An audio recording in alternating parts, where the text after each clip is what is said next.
देख कर जो अभिमान करता है वह उस द्रोही मूड का प्रायश्चित होना निश्चित है। यह सुनकर विष्णु जी के अंतर में क्रोध हुआ, पर ऊपर से दिखाया नहीं, परंतु बाहर से शांत रहे और बोले, बेटा वत्स ब्रह्मा। विष्णु जी बोले ब्रह्मा जी को, वत्स बेटा तुम्हारा मंगल हो, बैठो इस आसन पर विराजो। इस समय तुम्हारे नेत्र कुटिल और मुख वक्र क्यों हो रहा है। ब्रह्मा जी बोले, हे वत्स विष्णु, तुमको समय के प्रभाव से अभिमान है। हे पुत्र, मैं तुम्हारा रक्षक और जगत का पिता मैं हूं। विष्णु जी बोले, यह तो सब जगत मुझ में सतीत है, तुम चोर के समान किस प्रकार अपना कहते हो। तुम मेरी नाभि कमल से उत्पन्न हुए हो, इससे तुम मेरे पुत्र हो। इनका लठ बाज गया, ये गणी ना पढ़ावे आगे आते। इनका आपस में लट्ठम लट्ठा हो गए, देवता फूल बरसाने लग गए, अक्षाबास मरो कटके। ये हमारे देवताओं के लक्षण देखिए। ये हम अब 11वां पृष्ठ पढ़ रहे हैं, अभी यहाँ नीचे आ गए हैं। यहाँ देखो, विद्वेषर सहित का, मैं श्रेष्ठ हूं, मैं स्वामी हूं, ऐसा कहकर एक दूसरे को मारने की इच्छा से युद्ध करने में उत्सुक हुए। संपूर्ण देवता विमान में बैठकर उस महा अद्भुत युद्ध को देखने चले आए और आकाश में उनका ऊपर फूल बरसाने लगे। हमारे देवताओं, ये हमारे देवता, दो भाइयों का झगड़ा हो जा तो सभ्य व्यक्ति उनका छूट बीच बचावा करा कर कहीं लड़के ना मर जा। अरे ये देवता फूल बरसावा, मरो लड़के हैं, हो जाओ खत्म है तेरा गजब। इन इतिहासों को पढ़ते थे हम। अब ये काल आ गया, इनके बीच में सतम डाल दिया इनके पिता ने, पिल्लर तेजों में बहुत इसके और छोर को खोजने लगे। इन कुछ नहीं पाया, ब्रह्मा ने झूठ बोल दिया। ये कथा आप सुनते रहते हो। इसलिए इनके बीच में आ गया और फिर इनको क्या हिदायत देता है कि तुम भगवान नहीं हो, तुमने अपने आप को भगवान मान लिया। ये देखिएगा, शिव पुराण 17 पृष्ठ पर हम आ गए। विद्वेश्वर संहिता है ये, अध्याय 9 भाग, विद्वेश्वर संहिता भाग 1 का अध्याय 9। अब यहाँ निंदिकेश्वर फिर बोले कि इस प्रकार जब वो दोनों नरम हो गए, भगवान ने नरम हुए ब्रह्मा विष्णु पर अनुग्रह करके, क्या बताया, उन दोनों की अज्ञानता और वैर को दूर करने के अर्थ दोनों से कहा कि मेरे सकल और निष्कल दो भेद से दो रूप है, परंतु और ईश्वर नहीं। इस कारण से दोनों उनके दो रूप नहीं हो सकते। पहला सतम रूप है और पीछे मूर्तिमान रूप धारण किया। इसमें ब्रह्म निष्कल और इस रूप गुण सगुण, मेरे दोनों रूप से और दूसरे के किसी के नहीं। अब इनसे क्या कहा, इस कारण से तुम दोनों को अथवा दूसरों को ईश तव की प्राप्ति नहीं हो सकती।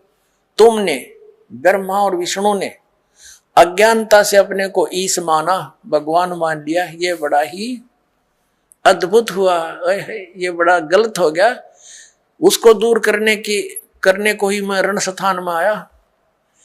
अब तुम अपना अभिमान त्याग कर मुझ ईश्वर में अपनी बुद्धि लगाओ। मेरे प्रसाद से लोक में सब अर्थ प्रकाश होते हैं। अब ये क्या कहता है कि मैं जगत का वर्धक होने से मैं ब्रह्म हूं। आप आगे दिखाता हूं आपको। ये अध्याय, ये प्रश्न नंबर 18 पर देखिएगा, अध्याय नंबर 10 का। और यहां हम आ जाते हैं। हे पुत्रो, ब्रह्मा और विष्णु को कह रहा है, इनका पिता ये ब्रह्म, काल रूपी ब्रह्म सरपुरुष। हे पुत्रो, यह कृत आपने तप से प्राप्त किया है, जिसको सृष्टि की उत्पत्ति और प्रलय पालन कहता है। विष्णु और ब्रह्मा जी को इनका पिता ये काल कह रहा है कि तुमने ये कर्ता अपने तप से प्राप्त किए हैं, जो कि सृष्टि की उत्पत्ति और पालन कहता है, जो मैंने प्रसन्न होकर तुम्हें दिया। इसी प्रकार दूसरे दो कृत रुद्र और महेश को प्रदान किए,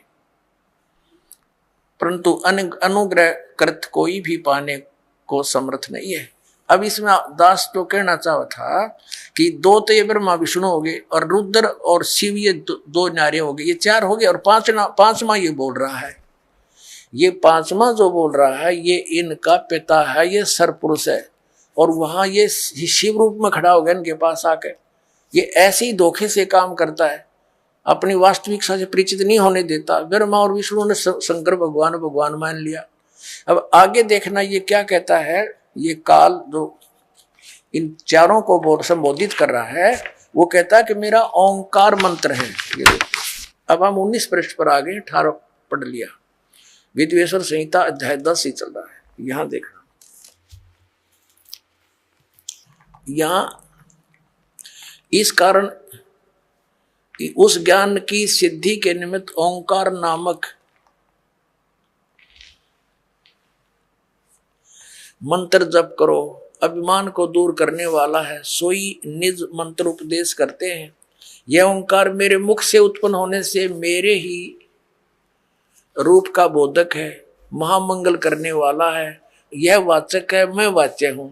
यह मंत्र मेरा आत्मा है, उसके स्मरण से मेरा स्मरण होता है। उत्तर के मुख से अकार, पश्चिम के मुख से उकार, दक्षिण के मुख से मकार, पूर्व के मुख से बिंदु, मध्य के मुख से नाद उत्पन्न हुआ। इस प्रकार 5 प्रकार से ये निर्गत हुआ। वह सब एक होकर ओम ऐसा एक अक्षर हो जाता है। यह सब नाम रूपात्मक। अब कहने का भाव यह है कि ये ओम एक अक्षर इस ब्रह्मा विष्णु महेश के पिता का है। ये हो गया स्पष्ट। अब हम आते हैं पुनः देवी पुराण पर। अब इससे क्या सिद्ध हो गया कि ब्रह्मा विष्णु रुद्र और ये महेश ये भगवान नहीं है। इनका पिता खुद कह रहा है कि यू आर नॉट गॉड। अरे हमारे आचार्य शंकराचार्य हिंदू धर्म के धर्मगुरु ये इन्हीं को भगवान बता के हमें मूर्ख बना रहे। आज तक इनका कख नहीं पता था, इनको वेदों गीता और पुराणों का। बताओ पुण्यात्माओं, इनने हमारे भोलेपन का नाजायज फायदा उठाया। नकली गुरुओं ने बैठा दिया, पूरा मानव समाज भूत बनवा दिया। फिर उनकी पूजा करवाते हैं, श्राद्ध निकालो, पिंड भरवाओ। अब जो साधना दास बताएगा उसमें ना तो कोई भूत बने, फिर कोई क्रिया की जरूरत नहीं उनकी। अब देखिए श्रीमद् भगवत गीता में हम फिर आते हैं। प्रसंग ये चला था आज के इन हमारे आचार्य और शंकराचार्य धर्मगुरुओं को तो ज्ञान कहाँ होगा, इनके भगवानों को ज्ञान नहीं जिनको ये भगवान बताते हैं। और वो भगवान नहीं है, सिद्ध हो गया कि ये भगवान नहीं है। और इनको ये भगवान बताते रहे, ईश बताते रहे। अब सतयुग के ब्राह्मणों ने ज्ञान नहीं। बताओ, सतयुग से लेकर आज तक ब्राह्मणों ने ज्ञान नहीं वेदों का। जब देखिएगा श्रीमद् देवी भागवत गीता प्रेस ग्रुप से प्रकाशित, केवल हिंदी। इसके संपादक हनुमान प्रसाद पोदार, चिमनलाल गोस्वामी। ये गीता प्रेस गोरखपुर से प्रकाशित है। इसके हम 414 पृष्ठ पर आते हैं। ये 414 पृष्ठ है श्री संक्षिप्त देवी भागवत और छठा सकंद। अब यहां से पढ़ेंगे। जन्मेजय ने पूछा, महाभाग किस युग में कैसा धर्म का स्वरूप है, इस संपूर्ण विषय को विशेष रूप से बताने की कृपा कीजिए। व्यास जी बोले, राजन, यह निश्चय कि सतयुग में ब्राह्मण वेद के पूर्ण विद्वान थे। उनके द्वारा निरंतर भगवती जगदम्बा की आराधना होती थी। भगवती का दर्शन करने के लिए उनका मन सदा ललायित रहता था। प्रत्येक गांव में शक्ति यानी दुर्गा का मंदिर का उद्घाटन हो, ये इस विषय की उनके मन में बड़ी उत्सुकता थी। बता, ये सतयुग के ब्राह्मण खाक विद्वान थे। कहते हैं व्यास जी का ज्ञान देख लो कि सतयुग के ब्राह्मण वेद के पूर्ण विद्वान थे और दुर्गा की भक्ति करते थे। अरे तेरा फूटे बाग हमारे, इसे आचार्य हमारे। अब दुर्गा तो कहती है कि वेद उस ब्रह्म की पूजा करो, ओम नाम है, नथिंग एल्स, और सब बातें त्याग दो। तो क्या ये सतयुग से लेकर आज तक ये ब्राह्मण लोग वेदों और गीता और पुराणों से ये अपरिचित थे? इन्होंने अपना भी नाश कर हमारा भी बैठा दिया। अब अपना भी भक्ति नाश किया, अपना जीवन नष्ट किया, और साथ में यजमानों को भी ले डूबे ये। ये तो सतयुग के ब्राह्मणों के विषय में। अब कलयुग के ब्राह्मणों की जानकारी जो वर्तमान के शंकराचार्य और आचार्य तकरीबन ये ब्राह्मण ही है, ब्राह्मण वर्ण के। अब यहां देखो वही छठा अध्याय चल रहा है, पृष्ठ 414 पर हम यहां पढ़ रहे थे। अभी ये हमने पढ़ लिया, अब यहां आ गया। व्यास जी कह रहे हैं कि धर्म की यही स्थिति त्रेता में रही, परंतु कुछ ह्रास हो गया। सतयुग की जो स्थिति थी वो द्वापर में विशेष रूप से कम होगी। राजन, उन प्राचीन युगों में सतयुग त्रेता द्वापर में जो राक्षस समझे जाते थे वे कलयुग में ब्राह्मण माने जाते हैं। ओए होए, क्योंकि अब के ब्राह्मण प्राय पाखंड करने में तत्पर रहते हैं, दूसरों को ठगना, झूठ बोलना और वैदिक धर्म कर्म से अलग रहना कलयुगी ब्राह्मणों का स्वाभाविक गुण बन गया है। पुण्यात्माओं, अब ये इतिहास है हमारे हिंदू धर्म के धर्म गुरुओं का, इनके द्वारा दिए गए स्पिरिचुअल नॉलेज का। इन आचार्य और शंकराचार्य और हमारे धर्म गुरुओं को कख नहीं पता था हमारे सदग्रंथ क्या बताते हैं। और ये के लोक वेद सुनाया करते थे। ये क्या कहते हैं कि जीव ही ब्रह्म है, अहम आत्मा ब्रह्म, ये आत्मा ही परमात्मा है। और फिर दूसरी तरफ कहते हैं श्री कृष्ण की, श्री विष्णु जी की और श्री शंकर भगवान की पूजा करनी चाहिए। बताओ, और उधर देवी की पूजा करते हैं और इनको भगवान बताते हैं। इनके विषय में लिखा है, स्पष्ट है कि ये भगवान है ही नहीं जिनको ये भगवान बनाकर हमें पूजवाया करते थे। तो पुण्यात्माओं, ये सौभाग्य आपका कि परमात्मा ने आपको शिक्षित किया, इस दास को अध्यात्म ज्ञान युक्त किया।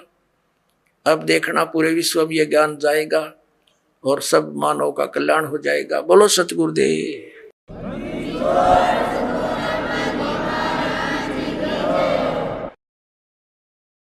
परम पिता परमात्मा पूर्ण ब्रह्म सर्व सृष्टि रचनार कबीर परमेश्वर जी की असीम कृपा से आप पुण्यात्मा सत्संग सुनने के लिए उपस्थित हुए। जिस प्यारी आत्मा के ऊपर परमात्मा की विशेष रजा होती है उसी को ये सुअवसर प्राप्त होता है। बहुत ही पुण्यकर्मी प्राणियों को मानव शरीर प्राप्त होता है। उससे भी पुण्यकर्मी प्राणी वे हैं जो परमात्मा की तलाश में, खोज में लगे हैं। और उनसे भी पुण्यात्मा वो प्राणी हैं जिनको सतगुरु मिल गए। तो पुण्यात्मा, आप उन तीसरे नंबर के यानी गुड, बेटर, बेस्ट, ये बेस्ट आत्मा हो परमात्मा की, आपको सतगुरु मिल गए। अब आपका ये अंतिम जीवन होगा यदि आप आजीवन इस सत भक्ति पर दृढ़ रहे, नियमित रहे, आप सतलोक चले जाओगे। आप आज से नहीं लगे हो भक्ति के लिए, परमात्मा के लिए, आप युगों युगों से लगे हो। आप भक्ति मार्ग पर लगे हो लेकिन बीच में गफलत कर जाते हो। किसी भी कारण से आपका इस भक्ति मार्ग से पैर फिसल जाता है, आप फिर यही काल के गड्ढे में, घेरे में पड़े रह जाते हो और फिर से प्रयत्न करते हो इस घेरे से निकलने का, इस कुएं से निकलने का। तो अब आपका प्रयत्न, अब आपका जो इस काल के घेरे से निकलने का ये लास्ट स्टेप रह रहा है। यदि इससे फिर फिसल गए तो हजारों युगों तक आप इस स्टेप पर नहीं आ पाओगे, इस चरण में नहीं आ पाओगे। जो इस सतमार्ग से जुड़े हैं और उनका पैर फिसल गया तो वो तो बहुत कई हजार युगों के बाद ही फिर पुनः इस भक्ति मार्ग को ग्रहण कर पाओगे। कारण क्या है? कारण ये है कि ये सत भक्ति है, यथार्थ मंत्र है।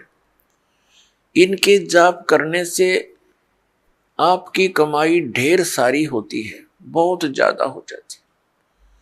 और इसका हमने संग्रह करके सतलोक जाना था इस भक्ति की कमाई के बल से, और ये अंतिम सांस तक हमने संग्रह करना था इसका। और हम किसी भी कारण से परमात्मा के इस मार्ग से विचलित हो जाते हैं अंतिम सांस तक कभी भी,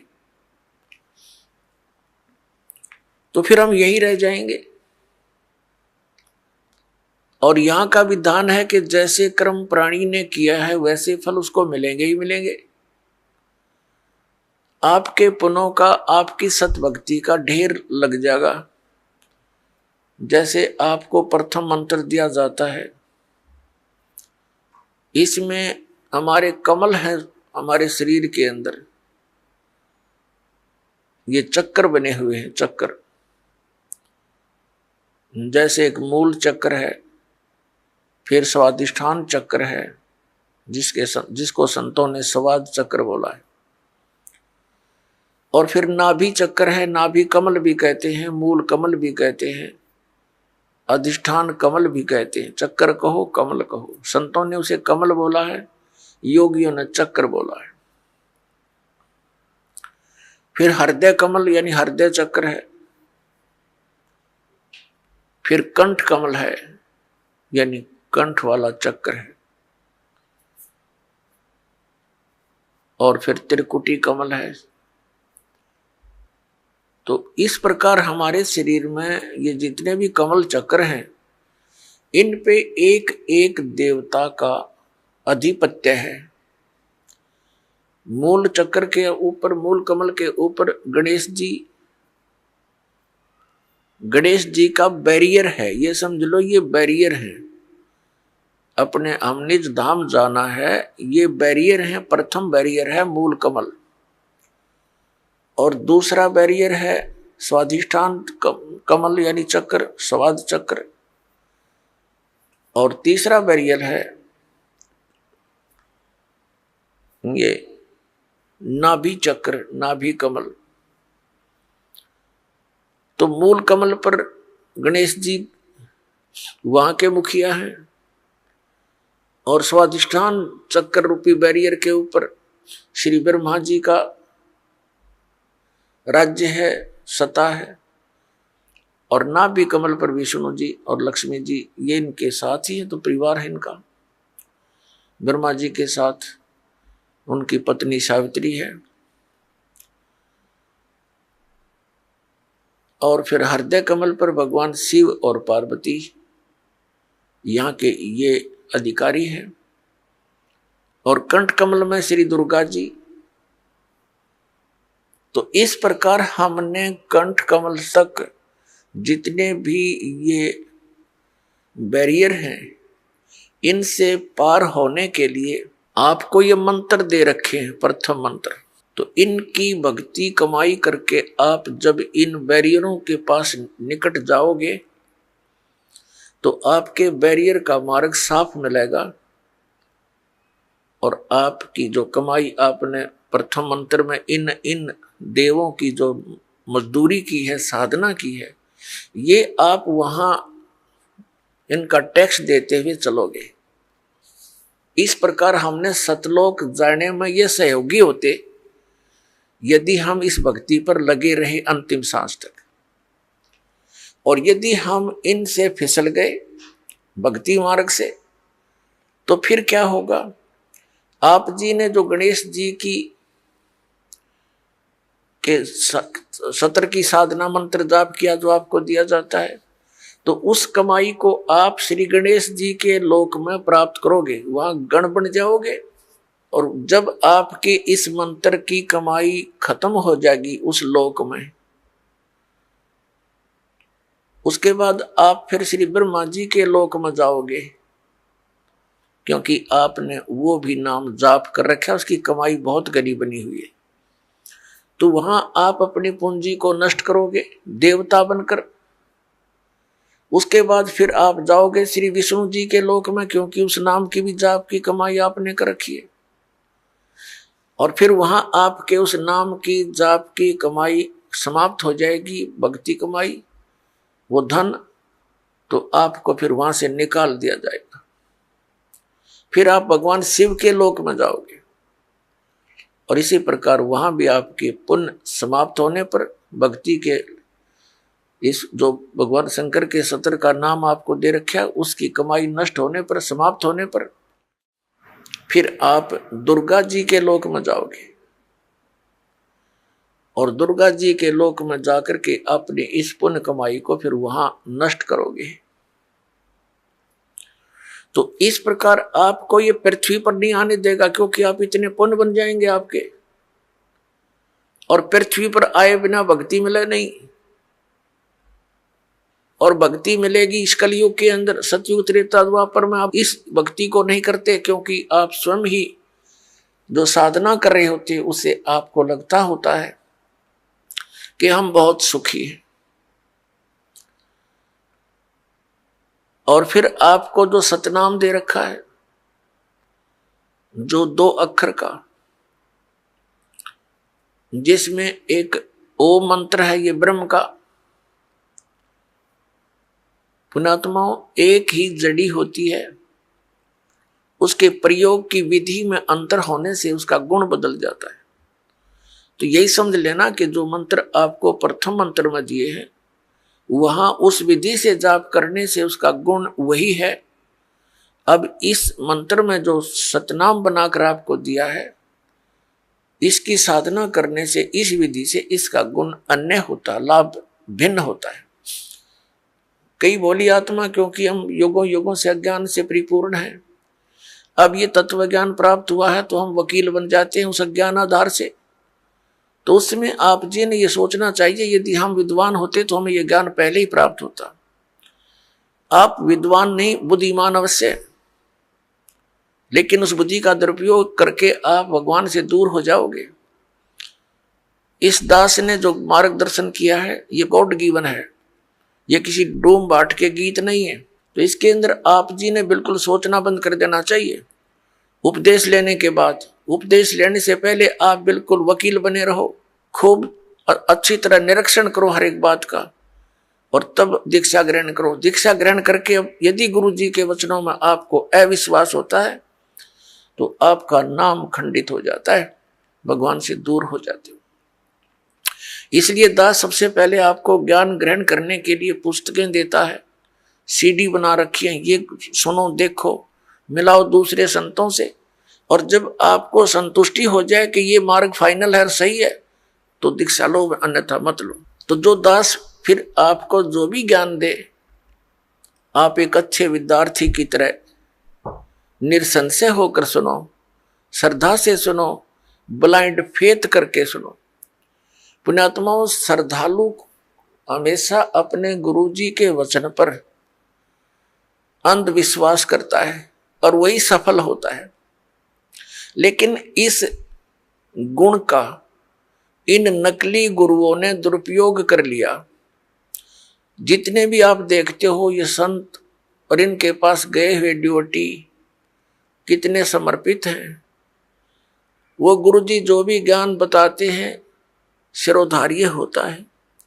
उनके विषय में कोई कहता है, जैसे तत्व ज्ञान के आधार से हमारे भक्त उन अन्य संतों के शिष्यों को बताते हैं कि आपकी साधना ठीक नहीं, आपके गुरुजी के पास मोक्ष मार्ग नहीं, तो वो बहुत दुखी हो जाते हैं और कहते हैं आप मेरे गुरुजी के बारे में कुछ ना बोलो।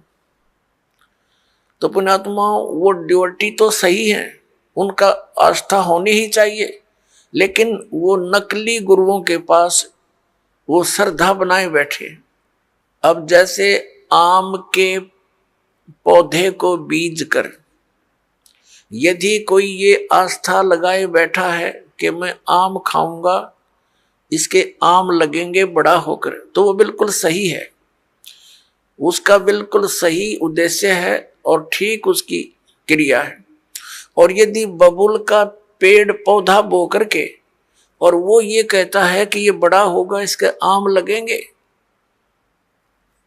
और उसको कोई जानकार व्यक्ति ये सलाह देता है कि ये आम का पौधा नहीं है, इसको आम नहीं लग सकते, और वो ये कहे कि तू मेरी भक्ति मार्ग को यानी मेरे पौधे को गलत मत बता,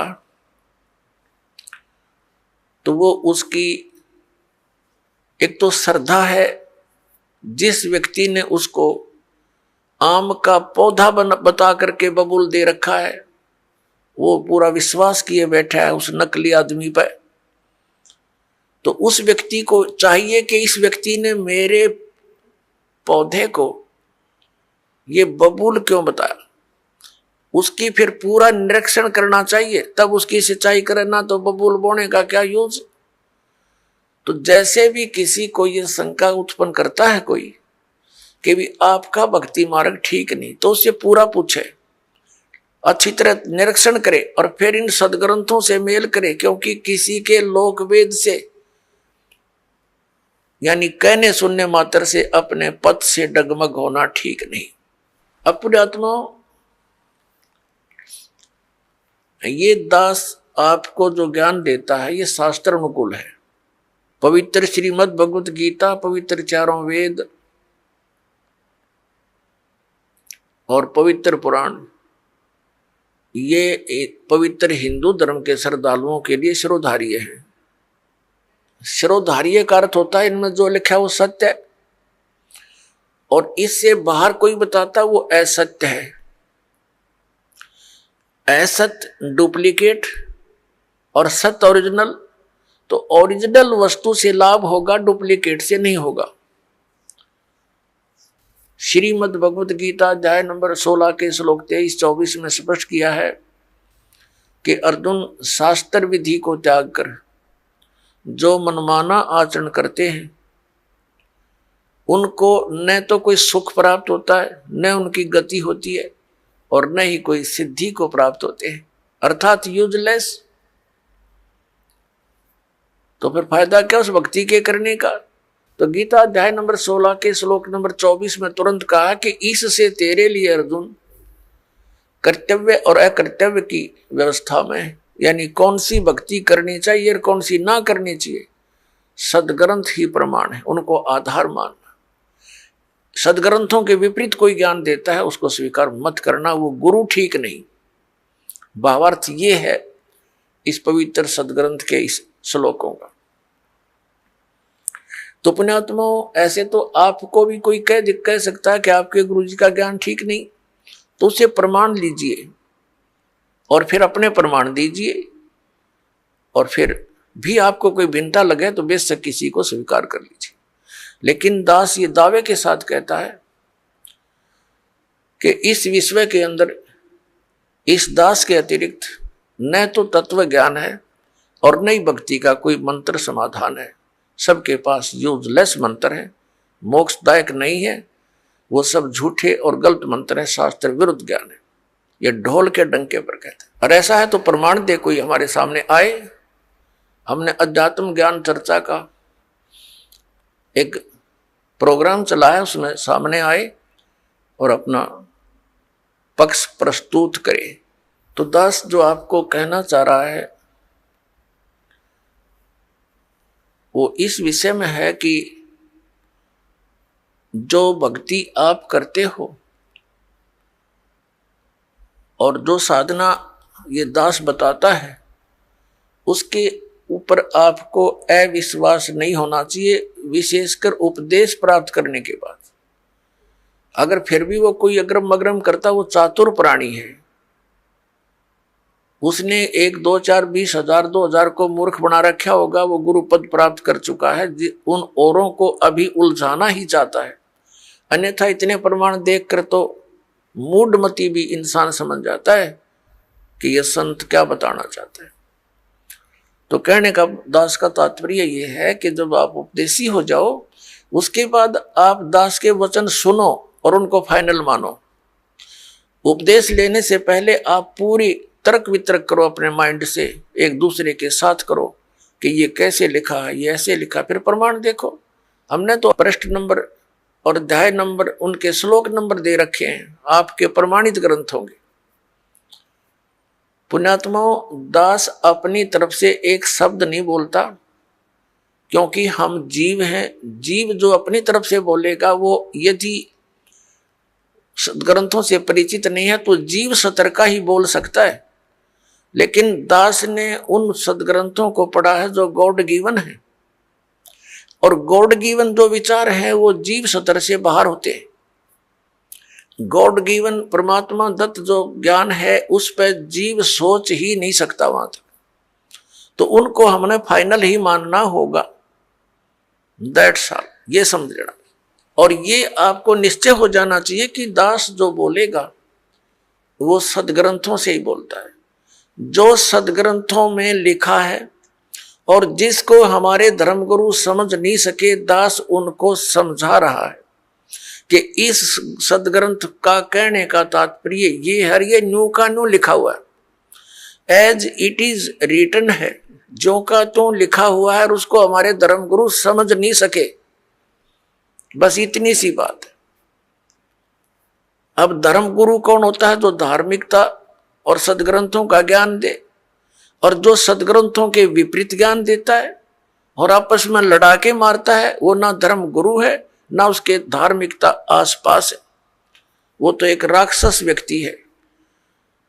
पीछे आप देखते आए हो, हिंदुओं के गुरु मुसलमानों के साथ लड़ाते हैं, मुसलमानों के गुरु हिंदुओं के साथ लड़ाई करवाते हैं अपने उल्लू सीधा करने के लिए, और वो हमें मूर्ख बनाते रहे। अब हम देखेंगे अपने सदग्रंथों को, और सदग्रंथों में वर्णित विधि है, उससे हम मोक्ष प्राप्ति करेंगे। तो दास आपको बता रहा था कि जो मंत्र आपको दिए जाते हैं ये आपको यहां प्रयोग नहीं करने चाहिए थे। आपने इनकी कमाई को संग्रहित करना है, सुरक्षित रखना है, किसी को आशीर्वाद नहीं देना, किसी को कोई दुआ या बद दुआ नहीं देना। बद दुआ दोगे तो भी आपकी पुण्य अक्षीण होंगे, और किसी को आशीर्वाद दोगे तो भी आपके भक्ति कमाई समाप्त होगी, खर्च होगी। अब जैसे कोई एक पहिए से, एक टायर से हवा और दूसरे टायर में भरे, वो कितना बुद्धिमान है, दोनों कंडम, वो युद्ध है इसका। ये बुद्धिमान व्यक्ति ऐसे काम करता है, उसको सलाह देगा भाई यहां से जाइए, वहां आगे एक हवा भरने का यंत्र है, आप वहां से हवा भराइए, दोनों का काम चले।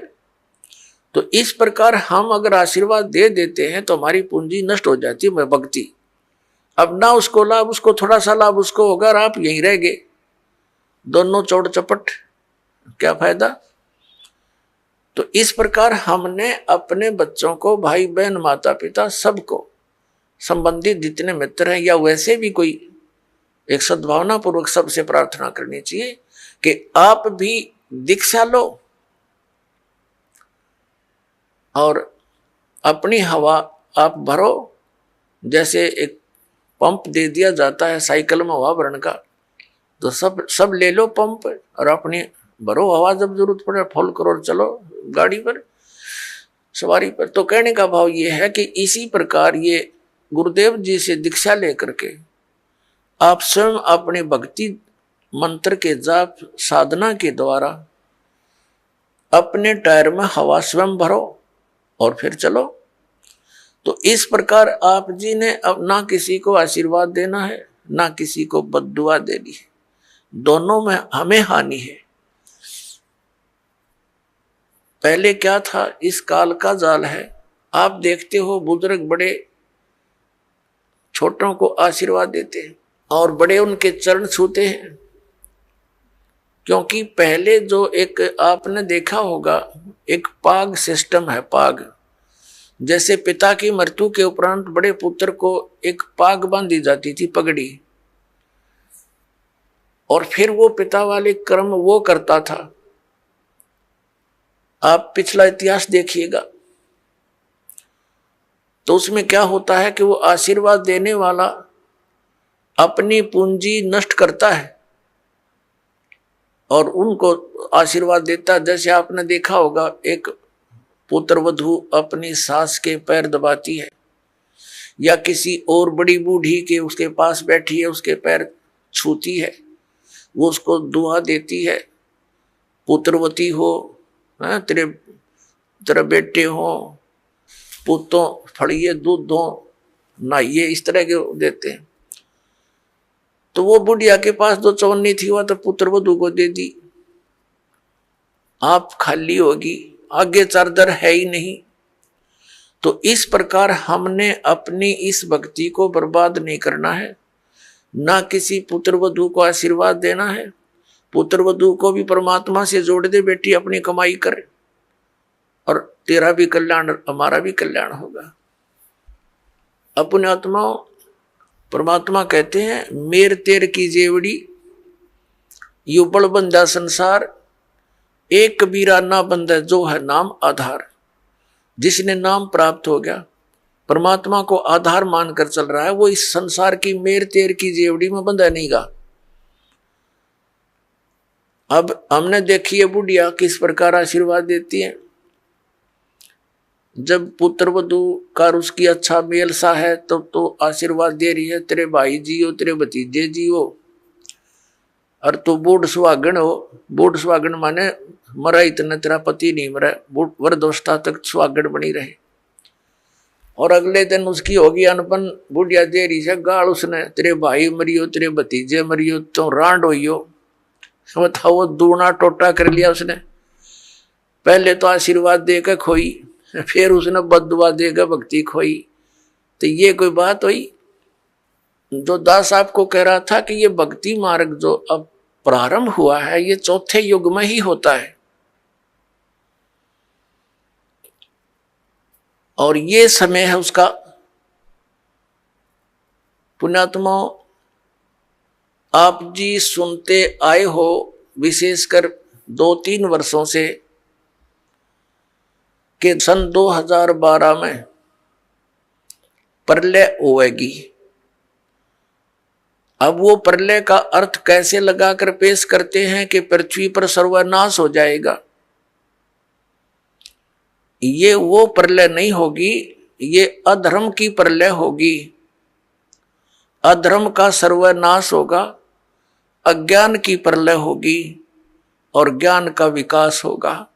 ये वो प्रलय अब सन 2012 में होगी।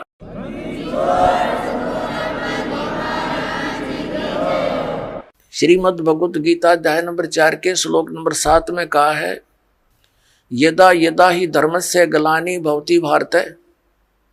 जब जब धर्म के अंदर नफरत पैदा हो जाती है, अधर्म बढ़ जाता है, धर्म का नाश हो जाता है, तो काल भगवान कहता है तब मैं अपने अंश अवतार सृजन करता हूं, भेजता हूं। अपने आत्माओं, आप जी को दास बार बार बताता है, हम काल के लोक में रह रहे हैं, सरपुरुष के लोक में। और गीता जी का ज्ञान ये काल भगवान यानी ब्रह्म श्री कृष्ण जी में प्रवेश करके बोल रहा है। ये कहता है कि जब अधर्म बढ़ जाता है और धर्म की हानि होने लगती है तो मैं अपने अंश अवतार भेजता हूं, जैसे श्री राम श्री कृष्ण रूप में, श्री परशुराम रूप में, और वो अधर्म का नाश करते हैं। और दूसरे परमात्मा कौन है? जो हमारे लिंक में हैं, जिनसे हम संबंधित हैं। यहां तो हम इसलिए से संबंधित हैं क्योंकि हम इस काल के ब्रह्म के लोक में रह रहे हैं और हमारा मूल मालिक परम अक्षर ब्रह्म है, वह हमने जाना, उसके लिए हम प्रयत्न करें। तो ये काल के जो अवतार होते हैं, ब्रह्म के अवतार कैसे अधर्म का नाश करते हैं? जैसे महाभारत करवाया किसने? श्री कृष्ण जी में प्रवेश करके इस काल भगवान ने। श्री कृष्ण युद्ध नहीं करवाना चाह रहे थे, वो तो 3 बार शांति दूत बनकर गए थे और उन्होंने यहां तक प्रतिज्ञा कर ली थी कि मैं युद्ध भी नहीं करूंगा, हथियार नहीं उठाऊंगा। तो ये काल है, ये कराता है। तो उस समय कहते हैं अधर्म बढ़ गया था और उस अधर्म का नाश उसने कैसे करवाया? महाभारत का युद्ध करवा के उसमें धर्मे भी मर गए, अधर्मे भी मर गए। और फिर एक और समस्या पैदा होगी रोजी और रोटी की, बहनें विधवा होगी, बच्चे अनाथ हो गए। वो अधर्म कहाँ बढ़ा? वो तो अशांति और फैल गई और उन बहन बेटी जो विधवा होगी थी उनके साथ अन्य लोगों ने बदतमीजियां की, उनकी इज्जत के दुश्मन बन गए। ये खाक अधर्म का नाश किया उन्होंने। अब जैसे परशुराम जी ने अक्षत्रियों को मार डाला क्योंकि वो सब निर्दयी, अत्याचारी, अन्यायी हो गए थे। और यही स्थिति पुण्यात्माओं अधिकतर अब हो चुकी है।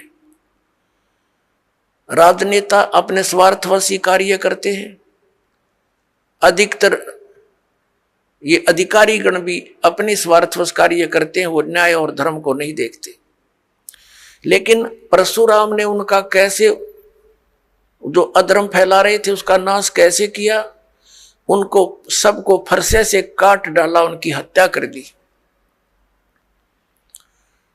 अब वो क्या अधर्म का नाश करा उसने? उनकी पत्नियां विधवा हुई, उनके साथ शेष बचे हुए लोगों ने और ज्यादा पाप किए, अधर्म किए, उनके बच्चे भूखे मर गए। ये टट्टू अधर्म का नाश करा इन्होंने। तो पुण्यात्माओं, परमात्मा कैसे उस अधर्म का नाश करता है, अधर्म की कैसे प्रलय करता है जो अब होने जा रही है। परमेश्वर 600 वर्ष पहले आए थे, उस समय उन्होंने ये तत्व ज्ञान और अपनी समर्थता का प्रमाण दिया था। परमात्मा ने ऐसे सुख दिए थे जो उनकी शरण में आए थे। 64 लाख से हुए थे कबीर परमेश्वर जी के। सन 1398 से सन 1518 तक 120 वर्ष परमात्मा इस पृथ्वी पर रहे। एक जनसाधारण की लीला की, जुलाहे का कार्य किया और एक परम संत की भूमिका की, तत्वदर्शी संत की भूमिका की। और जो भी उनकी शरण में आए उनके आशीर्वाद मात्र से उनको सुख होना शुरू हो गया। यानी परमात्मा की सतिथि को पुनः स्थापित किया परमात्मा कबीर परमेश्वर जी ने, और अधर्म का नाश किया। और उसके बाद फिर उन महापुरुषों के मिलते रहते हैं, वो आकर के उनके द्वारा फिर अपने धर्म का प्रचार कराते हैं। उनसे सुख होता है, जनता को भक्ति में आस्था बनी रहती है। तो अभी ये 50-60 वर्ष पहले तक पुण्यात्माओं, आप पिछला इतिहास देखो, कितना शांति से रहते थे लोग। दुखी को दुखी देखकर दुखी होते थे, उसकी मदद करते थे। एक घर में कोई अभाव होता किसी वस्तु का तो गांव इकट्ठा हो जाता था और भाई उसकी मदद करो, कोई किसी कारण से कोई उसके ऊपर आपत्ति आई है तो। और अब खुश होते हैं किसी का हानि होती है तो कितना अब बिजली गिर गई। और उन महापुरुषों के द्वारा स्थापित किया हुआ धर्म अभी तक चल रहा था। अब फिर दया करी है दाता ने। ये आप देख रहे हो, क्योंकि दास के जीवन में ये 61वां वर्ष चल रहा है। इससे पहले का भी समय देखा और वर्तमान का समय भी दास देख रहा है। दिन और रात की बिजली गिर गई है, इतना अंतर हो गया। अब परमात्मा अपने भी वो अंश अवतार भेजता है। जैसे आदरणीय नानक साहिब जी आए, पूरे पंजाब क्षेत्र में धार्मिकता को कूट कूट कर भर दिया।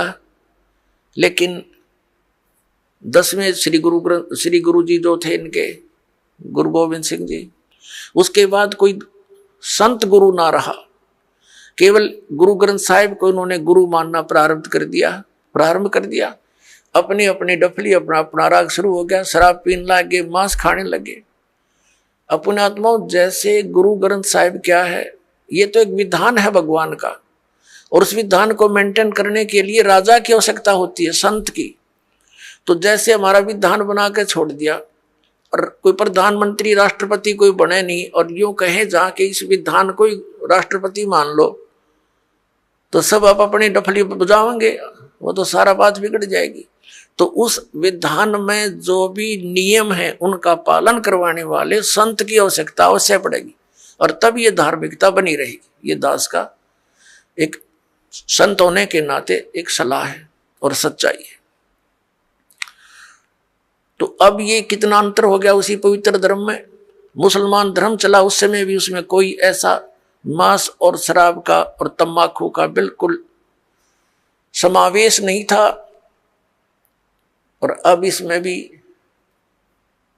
ऐसे ही बहुत बुराई करगी, मांस खाते हैं और तंबाकू पीना, ये तो आम बात हो गई है। तो पुण्यात्मो, अब ये अधर्म का नाश होगा, नास्तिकता का अंत होगा और सब लोग धर्म की तरफ चलेंगे, क्योंकि अधर्म करके सब थक चुके हैं।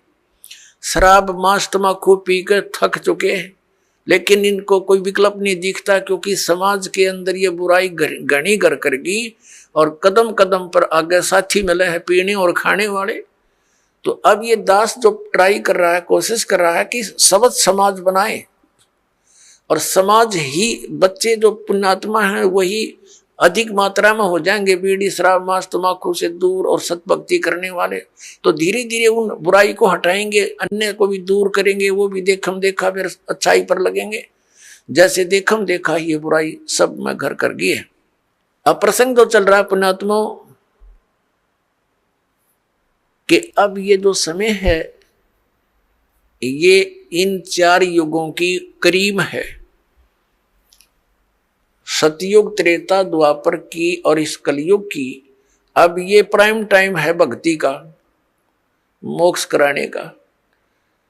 सतयुग त्रेता द्वापर में प्राणी वैसे ही बहुत सुखी थे, अच्छी आत्माओं का जन्म होता है, तो वो जो भी भक्ति शास्त्र विरुद्ध भी कर रहे होते हैं तो भी उनको सुख होता है।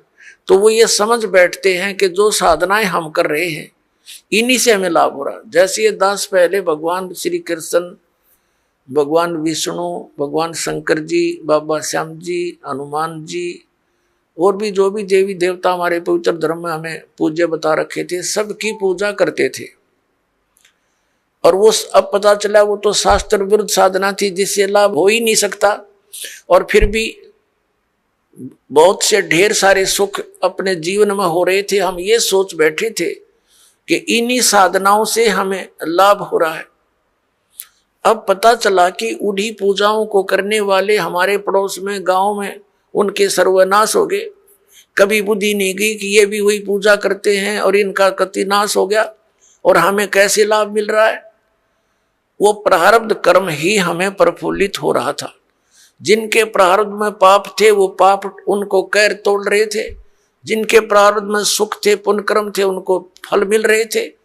पूजा दोनों ही एक जैसी कर रहे थे। अब ये पता चला कि जो साधनाएं हम कर रहे थे उनके प्रतिफल से हमें कोई सुख नहीं था। ये हमारे पुण्य संस्कार थे, पिछले जन्म के संग्रहित जो प्रारब्ध बनाकर हमें दिए गए थे वही प्रफुल्लित हो रहे थे। और एक ऐसे भी देखे हमने जो राम नाम का आसपास भी नहीं, गुट्टी लाओ सारा दिन बकवाद करें, ताश खेल रहे, कोई राम नाम का जिक्र करे उसका मजाक करें, और उनके ठाठ हैं, उनकी गाड़ियां चलती हैं, ट्रक चलते हैं और वो कुछ भी ना कर रहे। तो अब पता चला तत्व ज्ञान की रोशनी में कि वो सर्व उनको प्रारब्ध ही प्राप्त है। आगे उनका भट्ठा बैठेगा एक कदम, जब तक पिछले जन्म की बैटरी चार्ज है इन्वर्टर की। आइए अब हम उन श्रद्धालुओं के अनुभव जानते हैं जो जगत गुरु तत्वदर्शी संत रामपाल जी महाराज जी से दीक्षा प्राप्त कर चुके हैं तथा उनके द्वारा बताए गए भक्ति मार्ग पर चल रहे हैं। नमस्कार जी। सत्साई जी। क्या नाम है बहन जी आपका? मेरा नाम शिखा दासी है। कहाँ के रहने वाले हैं आप? मैं हिसार हरियाणा से हूँ। संत रामपाल जी महाराज से नाम दीक्षा आपने कब ली? मैंने संत रामपाल जी महाराज से नाम दीक्षा जनवरी 2009 में ली। संत रामपाल जी महाराज से नाम दीक्षा लेने से पहले क्या आप कोई भक्ति साधना भी करते थे? जी हाँ, हम जो मतलब हमारे समाज में जो भी धार्मिक पूजाएं हैं, देवी देवताएं हैं, उनको मानते थे। और मेरी मम्मी संतोषी माता की बहुत ही मतलब ज़्यादा पूजा करती थी, उनके व्रत सब कुछ करती थी। फिर भी वो मतलब बीमार ही रहती थी हर टाइम। और मेरे पापा हर महीने मतलब सालासर हो गया, अमरनाथ हो गया, केदारनाथ, मतलब हर जगह तीर्थ यात्रा पर जाते थे। तो जो ये भक्ति साधनाएं आप लोग कर रहे थे और आपके पेरेंट्स कर रहे थे, तो इन सब भक्ति साधनाओं से आपके परिवार में क्या क्या लाभ प्राप्त हुए? जी, हमें इनसे कुछ लाभ तो प्राप्त नहीं हुए, परंतु उल्टी ही हमें हानियां होती चली गई। मेरी मम्मी इतनी ज़्यादा बीमार रहती थी, मतलब वो सारा टाइम खाट में ही रहती थी, और मेरे पापा मतलब 6-6 महीने बाहर ही रहते थे, घर पे नहीं आते थे, और जिस कारण हमारी भी मतलब परवरिश है वो अच्छे से नहीं हो सकी, और हमारी आर्थिक स्थिति इतनी बुरी थी कि हम कभी कभी तो बिना खाना खाए ही सो जाते थे। फिर हमारे घर वाले थे वो भी मतलब जो हमारे दादा दादी थे, चाचा चाची थे, वो भी इतना साथ नहीं देते थे। आपके अनुसार जो भक्ति साधना आप और आपका परिवार कर रहा था, उनसे आपको कोई लाभ नहीं हुआ, बल्कि आपके परिवार की आर्थिक स्थिति बहुत कमज़ोर थी। आपकी माताजी बहुत बीमार रहते थे, आपके फादर भी आप लोगों से दूर रहते थे। बहुत बार घर में खाने की भी दिक्कत रहती थी। तो इन सब परेशानियों के होते हुए संत रामपाल जी महाराज जी की जानकारी आपको कैसे मिली? जी, हमें ऐसे पता चला, हम मतलब कॉलोनी से बाहर रहते थे, तो वहाँ पर एक लेडीज़ थी, तो उन्होंने बताया कि ऐसे ऐसे संत रामपाल जी महाराज हैं, आप नाम दीक्षा ले लो तो आपको आपकी सारी दिक्कतें हैं वो दूर हो जाएंगी। परंतु मेरी मम्मी ने एक बार तो मतलब टाल मटोल कर दी कि नहीं, हम नहीं लेंगे, हम तो यही पूजा करेंगे। फिर मेरी मम्मी कुछ ज़्यादा ही बीमार हो गई, तो उन्होंने फिर बोला मेरी मम्मी को कि आप एक बार जाके तो देखो, ऐसे ऐसे है, मतलब बहुत लोगों को वहाँ से लाभ प्राप्त हुआ है, आपको भी हो जाएगा। तो मेरी दादी और मेरी मम्मी संत रामपाल जी महाराज के पास सतलोक आश्रम बरवाला चले गए, और वहाँ पर उन्होंने उनसे नाम दीक्षा ली। संत रामपाल जी से नाम दीक्षा लेने के बाद क्या आपके परिवार में किसी तरह के कोई चेंजेस आए? हाँ जी, बहुत बदलाव आए हमारे परिवार के अंदर। मतलब पहले तो सिर्फ मेरी मम्मी ने नाम लिया था, तो मेरे पापा नहीं मानते थे। तो मेरे पापा के साथ एक घटना हुई, उनका एक्सीडेंट हुआ, वो एक ड्राइवर है, तो वो उनकी गाड़ी का ब्रेक फेल हो गया था, तो वो भी अगले ही दिन संत रामपाल जी महाराज की शरण में चले गए, और हमारे घर में मतलब इतनी दिक्कतें रहती थी वो सभी दूर हो गई। हमारी आर्थिक स्थिति भी बहुत अच्छी हो गई। पहले हमारे घर में मतलब कुछ भी नहीं था, ऐसे लगा के ही चलो, कुछ भी सुविधा प्राप्त नहीं थी हमारे घर में। मैं बताऊं, एक ही चेयर होती थी हमारे घर में, उस पर भी मतलब कभी कभी आते थे तो मेरे पापा ही बैठते थे। तो हमारे घर में कोई खाट नहीं होती थी, वो एक बेड होता था जो मेरी मम्मी को दहेज में मिला था मेरी नाना और की तरफ से। उस बेड पे हम 5 लोग सोते थे, 3 हम और 2 मेरे मम्मी पापा। इसके अलावा कुछ भी नहीं था। और अब परमात्मा की दया से हमारे घर में सब कुछ है, मतलब परमात्मा ने हर चीज़ की मौज कर रखी है, और मेरी मम्मी इतनी ठीक रहती है अब, मतलब सारा काम खुद करती है मेरी मम्मी घर का, और किसी प्रकार की कोई दवाई नहीं लेती। पहले मेरी मम्मी को मतलब हर समय दवाइयों के सहारे ही चलना पड़ता था। मेरी मम्मी ने हर हॉस्पिटल, हर डॉक्टर से दवाई प्राप्त की थी, परंतु उन्हें कोई भी आराम नहीं हुआ। और फिर संत रामपाल जी महाराज की शरण में जाते ही उन्हें मतलब बहुत उनकी तबीयत में बहुत सुधार आया, और धीरे धीरे वो अपना जीवन सुखद व्यतीत करने लगी। संत रामपाल जी महाराज की दया से कल ही मेरा मतलब सेकंड सेम का मैं बीए ग्रेजुएशन कर रही हूँ, तो उसका रिजल्ट आया है। मतलब मेरा एक इंग्लिश का पेपर था, वो बहुत ही ख़राब हुआ था, और उसमें परमात्मा की दया से मैं पास हो गई। मेरे को इतनी खुशी है इस चीज़ की कि मैं मतलब बता नहीं सकती। मेरे को पक्का यकीन था कि मैं इसमें फेल हो जाऊँगी, पर परमात्मा ने मेरे को पास करवा दिया। और मेरे पापा का एक बार इतना ज़बरदस्त एक्सीडेंट हुआ था, मतलब उनकी गाड़ी है ना 6-7 मतलब पलटे खा गई थी, तो कोई उम्मीद नहीं थी बचने की। फिर भी परमात्मा ने उन्हें जीवन दान दिया और उनको बचा लिया। आपने बताया कि आप बीए ग्रेजुएशन कर रहे हैं, तो आप पढ़े लिखे इंसान होने के नाते कैसे विश्वास कर सकते हैं कि एक संत से नाम दीक्षा लेने मात्र से आपकी मदर की तबीयत ठीक हो सकती है, या आपकी आर्थिक स्थिति जो बहुत ज़्यादा खराब थी वो ठीक हो जाती है, या और भी अन्य फायदे जो आप लोगों को हुए हैं, ये केवल संत रामपाल जी महाराज से नाम दीक्षा लेने से ही पॉसिबल हो रहे हैं? ये कैसे हो सकता है? संत रामपाल जी महाराज शास्त्रों के अनुसार भक्ति देते हैं, और जैसे कि गीता में लिखा गया है कि जो भी मतलब मनमाना आचरण करेगा उन्हें कोई भी लाभ प्राप्त नहीं होगा।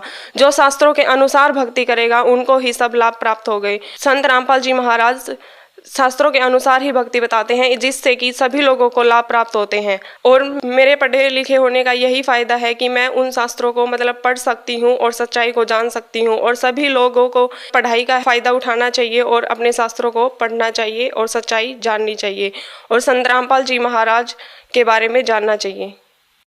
तो बहन जी, जैसा आपने बताया कि संत रामपाल जी महाराज जो है वो शास्त्र विधि के अनुसार आज भक्ति करवा रहे हैं और उससे आपको लाभ प्राप्त हुआ। ऐसे ही संत रामपाल जी के करोड़ों शिष्यों से जब हम मिलते हैं, हमारी मीडिया टीम मिलती है और उनसे ऐसे लाभों को जानती है, तो ये एक बहुत ही अचंभे वाले लाभ होते हैं जो हमें सुनने को मिलते हैं। तो आज जो आपको लाखों करोड़ों लोग टीवी पर देख रहे हैं, तो आप उनको क्या संदेश देना चाहेंगे? मैं संदेश तो नहीं, हाथ जोड़कर यही प्रार्थना करना चाहूँगी कि अपना जीवन व्यर्थ ना करे और मानुष जन्म एक ही बार मिलता है और इसे व्यर्थ ना करे। संत रामपाल जी महाराज की शरण में आकर अपने मानुष जन्म को सफल बनाए। बहन जी, संत रामपाल जी महाराज की शरण में कैसे आ सकते हैं? संत रामपाल जी महाराज के सत्संग विभिन्न चैनलों पर आते हैं और उन चैनलों के नीचे एक पट्टी चलती है जिस पर कि मतलब आश्रम के कुछ नंबर दिए होते हैं। उन पर आप संपर्क करें और अपने नज़दीकी नामदान केंद्र का पता करें और वहां पर जाकर नाम दीक्षा ग्रहण करें। निःशुल्क नाम दीक्षा प्राप्त है, कोई पैसा नहीं लिया जाएगा और आप ऑनलाइन पुस्तक भी प्राप्त कर सकते हैं और पहले से ज्ञान प्राप्त कर सकते हैं और फिर कोई भी शंका न हो और नाम दीक्षा प्राप्त करें। धन्यवाद बहन जी। सत साहिब।